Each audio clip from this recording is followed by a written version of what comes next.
आप सबका अमरीन पाठशाला में स्वागत है। आपकी अपनी हिंदी टीचर आज फिर से एक नई जो हमारी चल रही है क्लास, एक टॉपिक एक क्लास में कर रहे हैं हम। एक साहित्य की डायरी है मुक्तिबोध, जो है गजानन माधव मुक्तिबोध, उनका हम पार्ट 3 कर रहे हैं, जिसका शीर्षक है एक लंबी कविता का अंत। इससे पहले हमने पार्ट 1 और पार्ट 2 करा है। जिन बच्चों ने नहीं देखा है वो जाके देख सकते हैं। उसका नाम है पार्ट 1 और पार्ट 2 का एक क्षण जो है वो हमने करा हुआ है। विमीश एक क्षण और एक पार्ट 1 और पार्ट 2 में आया है शीर्षक। अब ये दूसरा शीर्षक पार्ट 3 में है, एक लंबी कविता का अंत। तो चलिए ज़्यादा समय बर्बाद न करते हुए हम क्लास की तरफ पढ़ना। ये unit 10 UGC net JRF set परीक्षाओं के लिए महत्वपूर्ण है और हम क्लास की तरफ बढ़ रहे हैं। जब तक जिन बच्चों ने अभी तक सब्सक्राइब नहीं किया है, वीडियो को लाइक नहीं करा, तो जल्दी से लाइक करेंगे और सब्सक्राइब करेंगे। जब तक आप लोगों ने होपफुली कर दिया होगा और हम क्लास की तरफ आ गए हैं। जैसे ही हम क्लास की तरफ आए हैं, थोड़ा सा हम देख लेते हैं। यहाँ पर आपके लिए पेन ले लेते हैं जिससे आपको हम अंडरलाइन करके बता सकें। तो हम पढ़ रहे हैं एक लंबी कविता का अंत। तो ये एक लंबी कविता का अंत हुआ है लिखकर गजानन माधव मुक्तिबोध को। वहाँ से उन्हें आज़ादी मिली है दिखने से कि इन्होंने एक लंबी कविता का अंत कर दिया है। वो क्या है वो देखते हैं। कल ही मैंने एक लंबी कविता ख़त्म की, उसका अंत मुझे शिथिल सा जान पड़ा, मतलब है कमज़ोर सा जान पड़ा। उसके अंत पर जितना अधिक सोचता गया, मुझे लगा कि उस कविता को और आगे बढ़ाना होगा कि वह अपने आप ही बढ़ जाएगी। मुझे उसकी संभावित लंबाई चौड़ाई को देख भय सा जान पड़ा।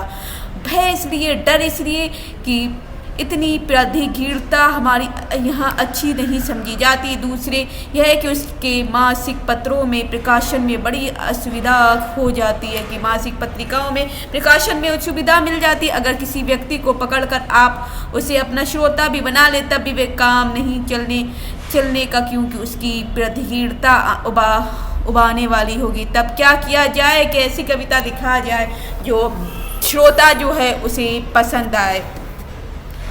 क्या उसका काट छाट का छोटा कर दिया जाए, या उसके भीतर जो बातें, जो गुत्थियाँ, जो समस्याएं प्रकट हैं, उसको चित्रात्मक विकास के लिए अवसर और क्षेत्र प्रदान किया जाए। दूसरे शब्दों में, क्या मेरी कविता के अंतस्तत्वों को अभिव्यक्ति के लिए विकास का अवसर दिया जाए? मैं उसका विकास और प्रसार का अवसर देने के पक्ष में हूँ। आज मैं महीने भर से उस कविता के चक्कर में पड़ा हुआ हूँ, या यूं कहिए कि वह कविता हाथ धोकर मेरे पीछे पड़ी है। बीच बीच में लोगों के पत्र आते रहते हैं, पिताजी के मित्रों के, कुछ अपरिचित तो के भी, लेकिन मैंने कुछ नहीं किया। जब लगा कि लोग बहुत बुरा मान जाएंगे, मुझे गाली देंगे, उनसे मेरे संबंध बिगड़ जाएंगे, तब मैंने कलम दी और उन्हें 2 शब्द लिख दिए।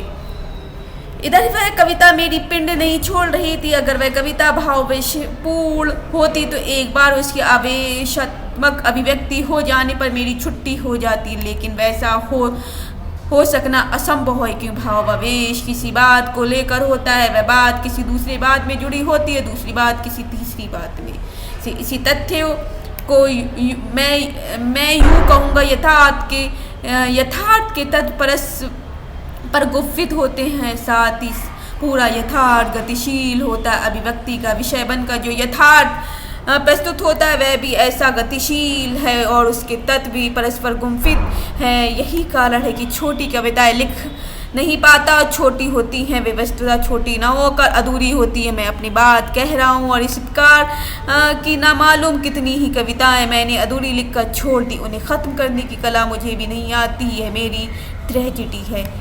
इससे भी मैं बड़ी ट्रेजेडी है कि लोग मुझे गद्य लिखने को कहते हैं। एक बार मैंने एक किताब भी रिव्यू, वह भी ऊपर से दबाव आने पर, तो देखना क्या है कि रिव्यू के लिए किताबें आने लगी। अब आप जानते हैं कि वे सच्चाई पर सच्चाई, जिसे आप यकीनन सच्चाई समझते हैं, किसी हद तक बंदिश लगी ही रहती है। इसलिए रिव्यू करना आग के खेल करना है। जैसे आग से हम खेल कर रहे हों। मेरे कृपाशील अधिकरणी गण वे मेरे प्रागाढ़ मित्र भी हैं, लेकिन लेखक नामक कार्यशील व्यक्ति को जंतु समझते हैं। लेखी कि कार्य के प्रति उनकी अनास्था इस आस्था से निष्पन्न होती कि मनुष्य को अपनी आर्थिक और भौतिक उन्नति के लिए कार्य करना चाहिए। इसलिए साल में अगर 4 किताबें लिखकर 4,000 की आमदनी नहीं की तो क्या किया। इसलिए मुझे सलाह दी गई कि मैं उपन्यास लिखूं और अपना अदलित दर मिटाऊं, जो मेरी करीबी है उसको मिटाऊं। इसलिए मुझे सलाह दी जाती कि मैं उपन्यास लिखने लगूं। मेरी स्त्री, मेरी पत्नी मेरे टेबल के पास आकर खड़ी हो जाती और उदास होकर मुझसे कहती कि तुम क्या कर रहे हो, अच्छा कविता, इस पर कितने रुपए मिलेंगे। अगर तुम कविताएं लिख रहे हो तो इस पर कितने रुपए तुम्हें मिल जाएंगे, जिससे हमारे घर की गरीबी जो है वो दूर हो जाए। अब मैं ये सोचता हूँ कि कलम घसीटते हुए मेरे बाल तो सफ़ेद हो ही गए हैं, मैं बूढ़ा तो हो ही गया हूँ, मेरे जीवन का वह अंतिम काल चल रहा है, तो मैं क्यों ना अपनी कविताओं का संशोधन परिशोधन करके उन्हें प्रकाशन योग्य रूप दे दूं। और लेकिन यह कविता है कि हाथ पांव पसारती जा रही और कविता और अपना सुना है, और अब सुना है कि मुझे जल्दी एक कुंजी लिखने का काम मिलेगा। मेरी आर्थिक कठिनाई कुछ तो हल हो जाएगी। जो मेरी आर्थिक संकट पैदा हो गया मेरे घर पर, वो शायद हल हो जाए। इधर माता पिता भी आ रहे हैं और ज़रूरी है कि मैं लाभजनक कार्य हाथ में ले लूँ, जो मुझे कोई ऐसा कार्य ले लूँ जिससे मुझे कोई फ़ायदा हो, लाभ हो। लेकिन बुरी बात यह है कि मुझे एक काम से दूसरे काम में जाने में तकलीफ होती। अब यही हालत है कि मुझे कविता को बार बार पढ़ने की, उसमें बार बार संशोधन करने की इच्छा होती, लेकिन अब समय नहीं है, फिर कभी देखूंगा। लेकिन स्त्री मेरे टेबल पर के पास खड़ी हुई है। किसी ज़माने में जब वह छोटी थी और मैं भी छोटा था तो बड़ी आकर्षक थी। आज वह मुझे भयोत्पादक प्रतीत होती है, उससे भय लगता है। जब वह छोटी थी और मैं भी छोटा था वो मुझे अच्छी लगती है, लेकिन आज मुझे उससे, अपनी पत्नी से डर लगता है। उसको देखकर मेरे हृदय में करुणा, दायित्व भाव, यथार्थ का आतंक और भय, तरह तरह की भावनाएं व्याप्त होती है। उसे देखकर मुझे दया आ जाती है, दायित्व भाव आ जाता है कि इसका मेरे ऊपर हक है, दायित्व है इसकी सारी समस्याओं को हल करना। यह तो सच्चाई का एक आतंक और भय, तरह तरह की भावनाएं व्याप्त रहती हैं कि इतने में मेरी नज़र 2 चिट्ठियों पर आती है। जो 2 चिट्ठियां हैं उस पर पढ़ती है और देखते हैं आगे क्या होता है। जो मेरी टेबल पर ही रखी हुई थी, एक है शरद जोशी की, दूसरी है अक्षय कुमार जी की। तो यहाँ पर 2 चिट्ठियाँ, एक शरद जोशी की है, एक दूसरी चिट्ठी है अक्षय कुमार जी की। दोनों मेरे अपने मित्र हैं, बस यही उनका दुर्भाग्य, क्योंकि अपने से ऐठना, अपनों को उपेक्षा करना, उन्हें गले पड़ना, चीज़ समझना आज के बहुत से कलात्मक स्वभाव है। मैंने देखा कि वे कैसे कलाकार साधारण अपने को बौद्धिक और प्रतिभाशाली और आधुनिक समझते हैं। शायद वे होते भी हैं। दूसरे प्रकार के भी कलाकार होते हैं जिन्हें अपने लोग बड़े प्यारे होते हैं। उनका यह हिसाब होता है कि अगर कोई कभी उनका दोस्त हुआ तो बड़े वह निसंदेह ऊंचा और अच्छा कवि तो हो ही जाएगा। किंतु यदि कोई लेखक यदि किसी दूसरी या तीसरी प्रकार की मंडली में रहता या नहीं भी रहता, लेकिन उनसे अलग है, तो यह धारणा बनाने की प्रवृत्ति सबल हो जाती कि वह यूं ही लिखता है, बेकार लिखता है, फिजूल लिखता है। इस प्रकार की मंडलियों में जो चीज़ चलती है एक सीमित क्षेत्र में वह श्रेष्ठ और वर्णीय दिखाई देती। उनका वे सब अपने हैं, सगे हैं, इसलिए वे श्रेष्ठ भी हैं, उत्तम भी हैं, अच्छे भी हैं। दूसरे शब्दों में एक विशेष प्रकार के लोग, यदि आप अपनों से ऐड कर उनकी उपेक्षा करते हैं तो दूसरे विशेष प्रकार के लोग उन्हीं में रहकर उन्हें प्रचलित स्तरों को कसौटी समझते हैं, कीर्ति प्राप्त करने की कोशिश करते हैं। यह भी संभव है कि वे धीरे धीरे की समस्याएं हो, यानी कि जो अत्यंत आत्मीय हो उन्हीं यूं ही समझा जाए, और जो पराये और परकीय हों उन्हें अपने आकर्षण, विश्वास और श्रद्धा का आस्पद माना जाए। मेरा ख्याल है कि सब लोग ऐसे नहीं होते। उन्हीं में से मैं अपने को गिनवाना चाहता हूँ, लेकिन यह एकदम सच है कि अपनों की अपेक्षा की अपराधी हूँ। लेकिन मैं उन अपनों से क्या कहूँ कि यह कविता मेरा पिंड नहीं जोड़ती थी। यह नहीं कि मैं उससे रात दिन चिपका हुआ था, क्योंकि वैसा असंभव है, वरन यह है कि जब भी मैं देखता हूँ कि मेरे हाथ में काम आ गया है तो पाता है कि मेरी कविता है और कुछ नहीं है। मैंने न मालूम कितने ही महीने और वर्ष उन जैसी पर किए हैं, उन जैसी पर खर्च किए हैं, और उनसे मुझे कुछ न मिला, न धर्म, न अर्थ, न काम, न मोक्ष, नहीं तो आज मुख्यतः वे स्वयं दोषी एवं अपराधी हैं, स्वयं वे कहीं चूक गए इसलिए मात खा गए। मेरा अपना विचार है जिस भ्रष्टाचार अवसरवादिता और अनाचार से आज हमारा समाज व्यथित है उसका सूत्रपात बुजुर्गों ने किया है। स्वाधीनता प्राप्ति के उपरांत भारत में दिल्ली से लेकर प्रांतीय राजधानियों तक भ्रष्टाचार और अवसरवादिता के जो दृश्य दिखाई दिए हैं उनमें बुजुर्गों की बहुत बड़ा हाथ है। अगर हमारे बुजुर्गों पर नए तरुणों की श्रद्धा नहीं रही तो इसका कारण यह नहीं है कि अनास्थावादी, वरन यह है कि हमारे बुजुर्ग श्रद्धास्पद नहीं है। और अगर हमारे युवक अनास्थावादी हैं तो कोई भी बुराई नहीं, क्योंकि अनास्था का जन्म आस्था से ही होता है। अनास्था आस्था की पुत्री है। फर्क यह है कि आज के पहले दर्शकों के सामने रंगमंच पर आस्था नाटक खेला करती थी और आस्था नेपथ्य के सूद संचालन करती, तो आजकल रंगमंच पर अनास्था नाटक करती है और आस्था नेपथ्य बैठकर सूद संचालन करती है। यह तो मैं मानने के लिए तैयार नहीं कि आज के नवयुगों में केवल धुआं शेष रह गया और आज आग नहीं है। आग है और वह भीतर ही भीतर, लेकिन नवयुवक पाता है कि आज उस आग की कोई कीमत नहीं रह गई। इस व्यवहारिक जगत में जिसे कभी गलती से समाज भी कहा जाता है, उस आग को पुराना भार जैसा कुछ माना जा रहा है। वह आग की उसकी निज की है, अपनी है, लेकिन उसके कारण सामाजिक है, अधिकार है। लेकिन अगर ऊपर कहीं हुई बात सच है तो सवाल यह है कि उनका काव्य में वे आग झलकती क्यों नहीं।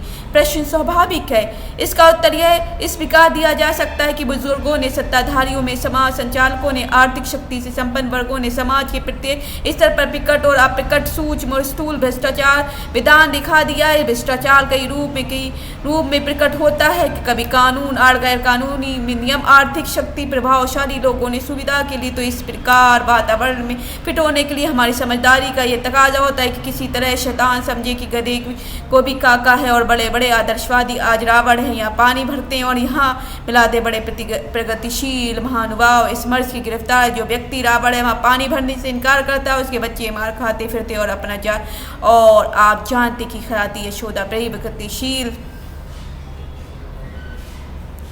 प्रगतिशील महानुभाव भी है। मैं सबकी नहीं कह सकता, उन पर हंस पड़ते हैं या कभी कुछ तुझ की प्रति दया भी भाव से प्रलुप्त होते हैं। तो ये संक्षेप में जो व्यक्ति फटे हाल से फटीचर है उसे मान्यता देने के लिए कोई तैयार नहीं है, चाहे वह कितना ही नैतिक क्यों ना हो। तो ऐसी दयनीय शनिचरी दशा में बचने के लिए अगर हमारे नवयुवक चतुरता का प्रयोग करें तो इससे आश्चर्य नहीं होना चाहिए। वे भी रावण के किसी दास के अनुदान का उदास अपना रिश्ता कायम करने लगते हैं और रावण के राज्य में एक मूल नियम यह है कि जो अपना अनुभूत वास्तव में उस पर पर्दा डालता है। इसलिए वे हमारे बहुत ही कवि और कथाकार मारे डर के उस वास्तव में नहीं खेलते जिससे ये भोग रहे हैं, क्योंकि ये उस वास्तव में इतना अधिक जानते कि अति परिचय कारण उस वास्तव को उड़ जाना और उड़ते रहना चाहते हैं। अनुभूत वास्तव का आज जितना नादर है उससे पहले कभी नहीं था।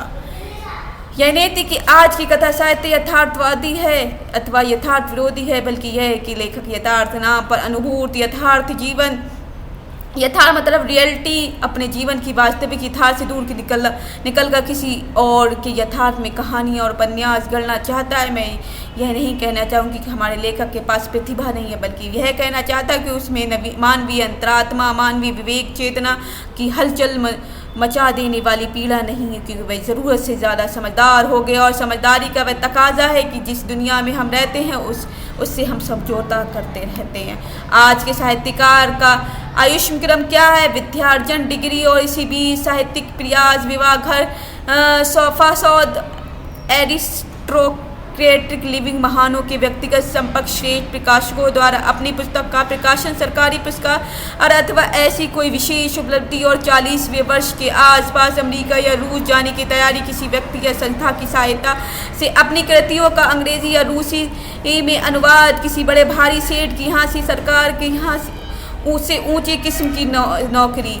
अब मुझे बताइए, ये वर्ग क्या तो यथार्थवाद प्रस्तुत करेगा और क्या आदर्शवाद? स्वामी विवेकानंद आज से कोई 100 वर्ष पहले यह घोषित कर चुके थे कि भारत में उच्चतर वर्ग नैतिक रूप से मृतक हो गए हैं। वे कहते हैं भारत एकमात्र आशा उसकी जनता है। उच्चतर वर्ग दैहिक और नैतिक रूप से मृतव्रत हो गए हैं।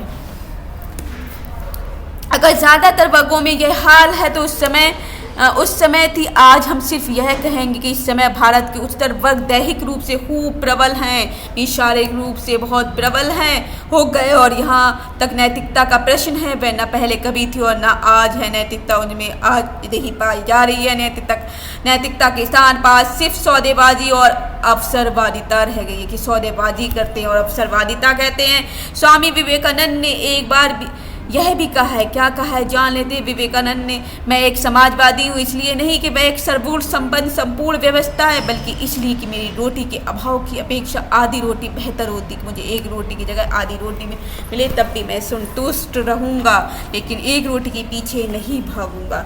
अन्य व्यवस्थाओं की परीक्षा की जा चुकी और उनमें अभाव का भाव पाए गए। अब इस व्यवस्था की परीक्षा ली जाए, और अगर इसी बात के लिए नहीं तो केवल नवीनता के लिए क्यों ना ली जाए ये परीक्षा, कि कुछ नवीन नया देखने को मिले। ध्यान रखिए ये बातें जो स्वामी विवेकानंद ने कही रूसी राज्य क्रांति के लिए भी कही गई, जैसे रूस की क्रांति है उसके लिए भी कही गई है। मैंने स्वामी विवेकानंद का नाम क्यों लिया, इसलिए कि अब मैं बुजुर्ग होने जा रहा हूँ और पीछे की ओर देखने का अभ्यास कर रहा हूँ, लेकिन यह मैं भी देखना चाहता हूँ कि आज का उत्तर वर्ग अधिक बढ़ चढ़ और अधिक प्रत्ययगामी हो गया। इस समय साहित्य में ऐसे विचारों का प्रचार करना चाहता हूँ उनके द्वारा हमारा साहित्यिक व्यक्ति अनुभूत वास्तवों को पाशविकता और मानवीयता पर पर्दा डाल दे और यह जनता की ओर उन्मुख न हो, जनता का विरोध। एक उदाहरण लीजिए, हमारी नई कविता में बहुत बार ऐसे भाव विचार प्रकट किए जाते जो नितान प्रतिक्रियावादी नई कविताओं का फॉर्म का सवाल नहीं, सवाल उन दृष्टियों का जो मेरे ख्याल से बिल्कुल गलत है।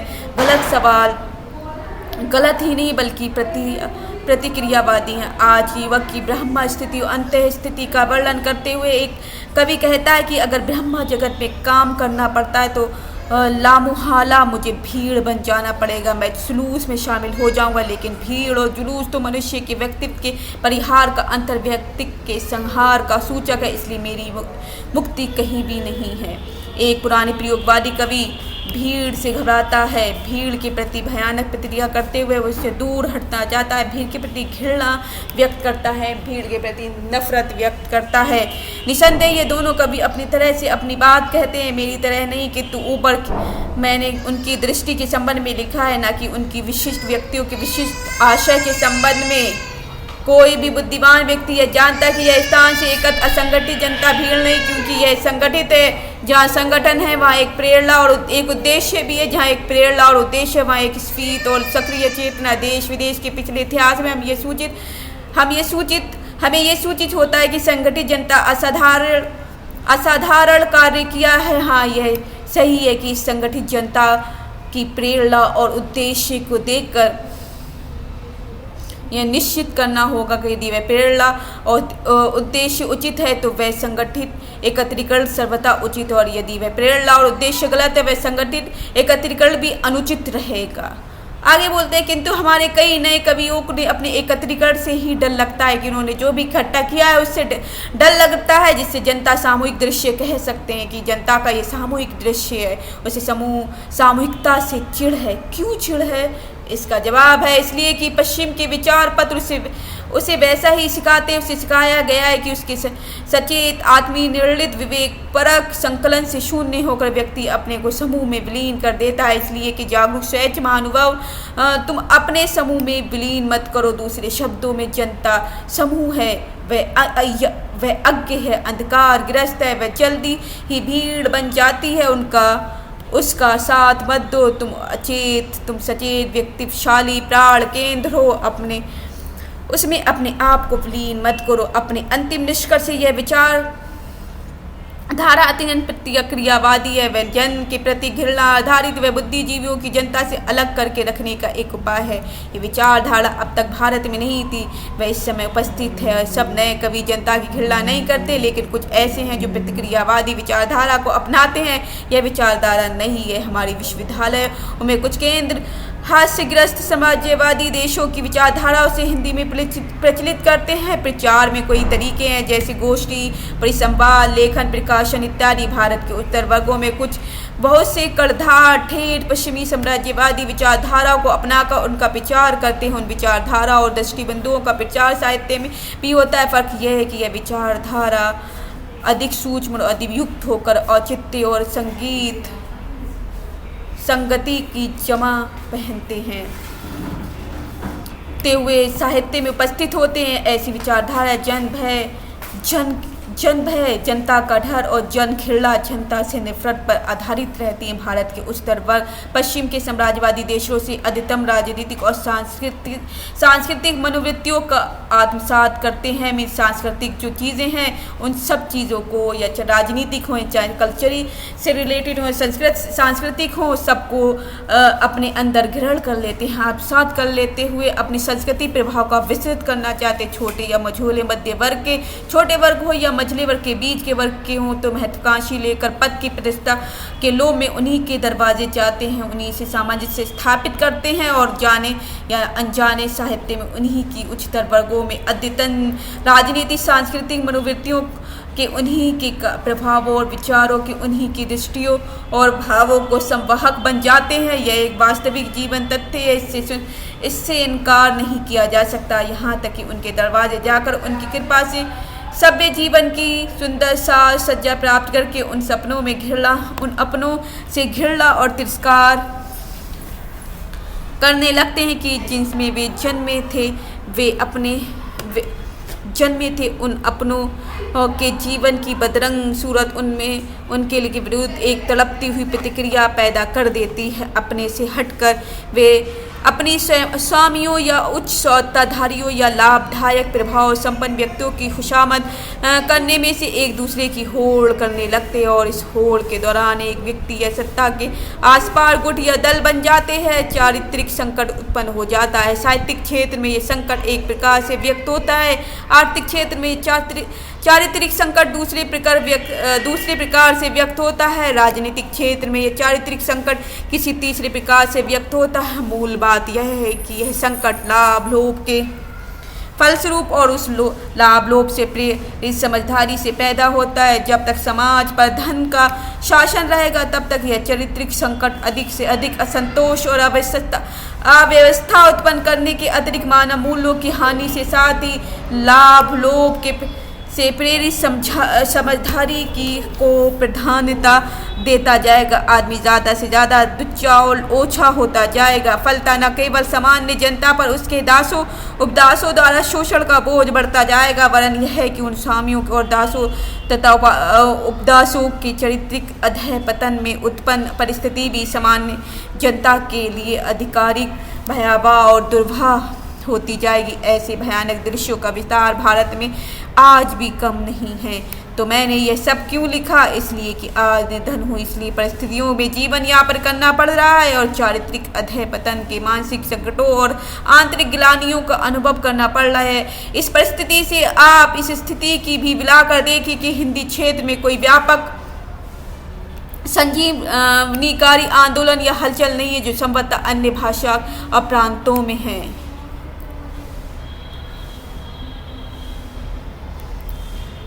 ऐसी स्थिति जो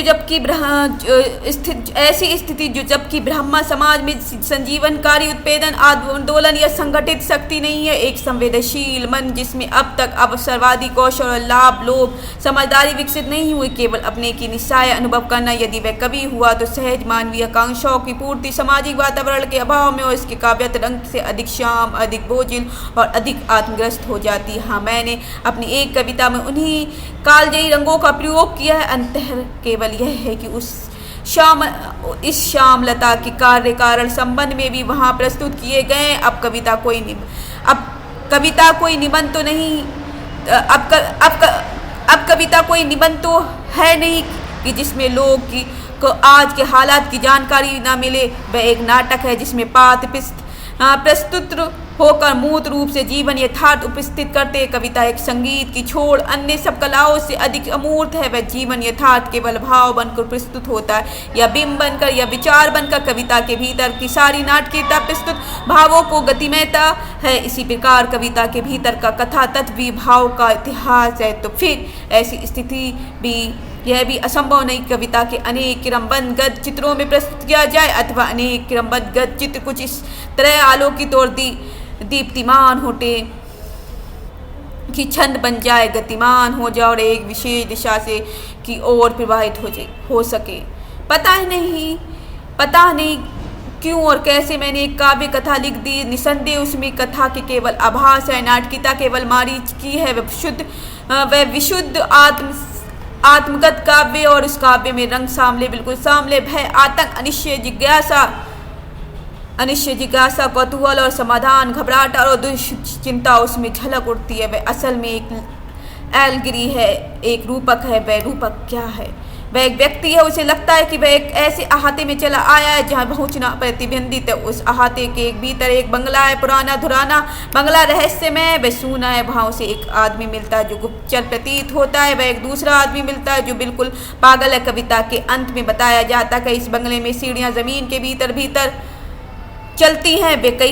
वे कई देशों में जा निकली है। शहर के क्लॉट टावर में भी चुपचाप पहुंच गई हैं और मानव मस्तक के भीतर सर्वोच्च स्थान पर है। इस बंगले में सबने अपना अपना सामंजस्य स्थापित कर लिया। इसी सामंजस्य स्थापना के फलस्वरूप अब लोग अंदर से टूट गए हैं। उनके दिल की कई फांकें हो गई हैं। इस कारण से प्रतीत होता है यहाँ के वानर सत्ता है, अर्थात एक नकारवाद है।